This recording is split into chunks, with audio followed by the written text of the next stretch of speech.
ఎప్పుడు గొడవలే ఈ సంవత్సరం అంతా. ఒకరోజు రైతులతో గొడవ, వేడిలో ఇస్తాడు.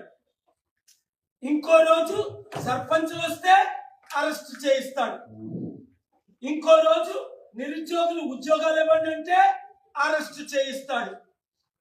ఇంకొక రోజు మాకు పరీక్షలు పోస్ట్ పోన్ చేయించండి అంటే లాఠీ చార్జీలతో కొట్టిస్తున్నాడు. ఒక సదాం హుస్సేన్ లాగా, ఒక కడాఫీ లాగా,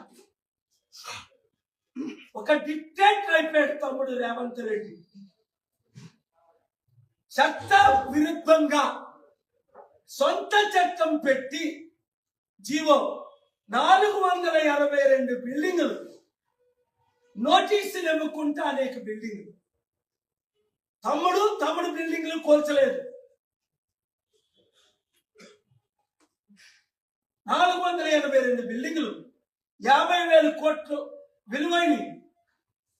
నేను కోర్టుకెళ్ళి కూల్చినందుకు కోర్టుకెళ్ళి ఈయన చట్ట విరుద్ధం పనులు చేస్తున్నాడని 5 సార్లు ఆర్గ్యూ చేసి, ఇప్పుడు RR tax, Revanth Reddy tax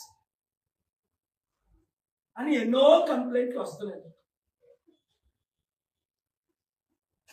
బాధతో మాట్లాడుతున్నారు.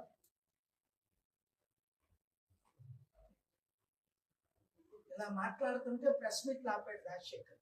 58 ప్రెస్ మీట్, కేసులు పెట్టాడు.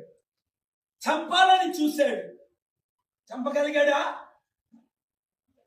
ముక్కలవుతావు, నీ ముక్కలు దొరకవని దేవుని శాపాలు పెట్టాడు. ఎందుకు? దేవుడు పంపగా వచ్చాను.